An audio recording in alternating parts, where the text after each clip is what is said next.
बाबा संस्मरण। पृथ्वी पर पहला मानव शिशु राड भूमि में। आनंद नगर राड क्षेत्र का महत्वपूर्ण भूभाग है। सन 1981 के आसपास की बात है। उन दिनों बाबा की पुस्तक सभ्यता का आदि बिंदु राड का बंगला संस्करण छप चुका था। हिंदी और अंग्रेजी के संस्करण को छापने की तैयारी चल रही थी। पुस्तक का शीर्षक ही प्रमाणित करता है कि आदि मानव ने राड भूमि से ही सभ्यता की ओर पहला कदम बढ़ाया था। इसी संदर्भ में बाबा के साथ फील्ड वॉक की एक घटना का उल्लेख करना जरूरी लग रहा है। हुआ ऐसा कि एक बार आचार्य तपेश्वरानंद अवधूत और अब्दुल गनी लेक गार्डन्स, कोलकाता से बाबा के साथ फील्ड वॉक पर गए। दिलीप दा कार चला रहे थे।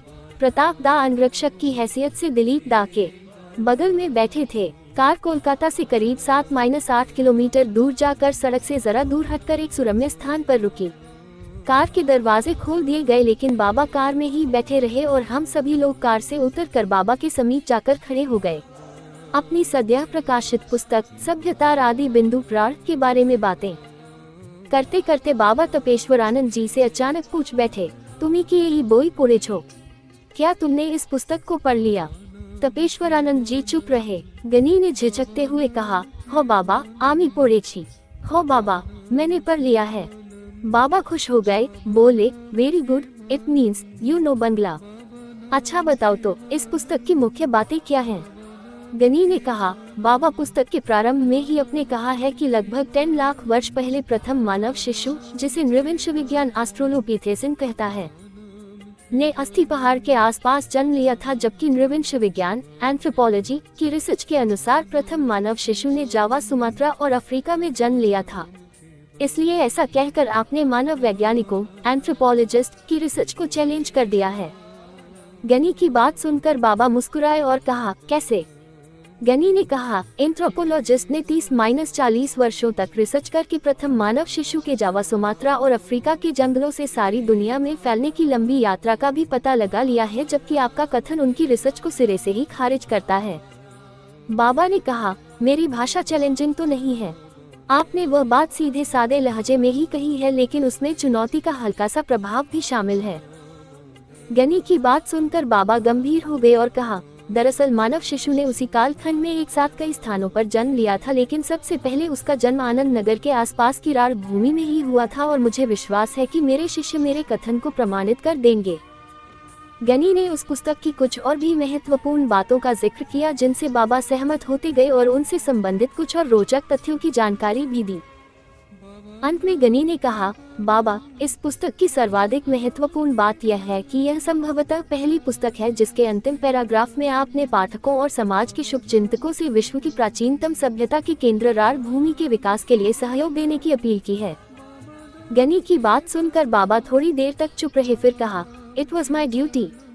यह मेरा फर्ज था। तारांकन। बाबा के अपील की गंभीरता को समझना समझाना आनंद मार्गियों और समाज के शुभचिंतकों दोनों का फर्ज है, और इसलिए सभी लोगों को मिलजुल कर राड के निवासियों के जीवन स्तर को ऊपर उठाने और यहाँ की प्राचीनतम सभ्यता को बचाने के लिए आगे आना होगा। सभ्यता का आदि बिंदु राड के अंतिम पृष्ठ में श्री प्रभातरंजन सरकार ने राड की दयनीय स्थिति का जो मार्मिक वर्णन किया है, उससे अपने पाठकों को अवगत कराना मुझे आवश्यक लग रहा है। श्री प्रभातरंजन सरकार लिखते हैं, तारांकन, आज की जो परिस्थितियां हैं उसमें शोषण ने राड के मनुष्यों के अस्थि पंजर ढीला कर दिया है। इन्हें बचाने और इनके पुनर्वास के लिए अविलंब सभी के लिए सार्थक एक सामाजिक और अर्थनैतिक योजना बनानी होगी। राड प्रकृति के कभी न खत्म होने वाले भंडार से भरा हुआ है। इसके बावजूद राड के लोगों को भरपेट भोजन नहीं मिल रहा है। ये कितना हृदय विदारक दृश्य है। राड को इस सोचनीय अवस्था से बचाने के लिए जिन योजनाओं को परिचालित करने की आवश्यकता है, हो सकता है कि राड के निवासियों के लिए उसे पूरा करना संभव नहीं हो। इसलिए बाहर के मनुष्यों को भी राड के लोगों की सहायता के लिए आगे आना होगा। यदि ऐसा नहीं किया गया तो सभ्यता और संस्कृति से भरपूर मानव जाति की एक पूरी की पूरी नस्ल खत्म हो जाएगी। एस्टेरिस्क। तारांकन, राड की भूमि अंदर और बाहर दोनों जगह प्राकृतिक संपदाओं से भरपूर है। जल संसाधन भी पर्याप्त हैं। उसे प्रकृति ने सब कुछ मुक्तहस्त से दान किया है। राड के मनुष्यों के लिए मानवीय दृष्टिकोण को सामने रखकर उन संसाधनों को सुनियोजित और सुंदर तरीके से बांटने की व्यवस्था करनी ही होगी। तारांकन, भूखमरी के कारण राड आज जीर्ण शीर्ण होकर रह गया है। दुर्भाग्यवश दयनीय स्थिति में फंस गया है। आधुनिक युग के अनुरूप चेतना के अभाव में नींद में सोया हुआ है। धरती के समस्त विचारशील मनुष्य मिल बैठकर राड की दुर्दशा के बारे में सोचे और उसके पुनर्वास में सहायता करें। तारांकन एस्टरिस्क, मानव सभ्यता का आदि बिंदु राड, मानव संस्कृति की चक्रना भी राड एक बार फिर से अपने गौरव से सुशोभित हो जाए। वही राड एक बार फिर फले फूले, अपनी संपदाओं का उपयोग करके मानवीय भावनाओं और आध्यात्मिकता से भरपूर हो जाए। जिस पथ पर चलते हुए वह आगे बढ़ रहा है, उस पथ से कुहासा छंट जाए।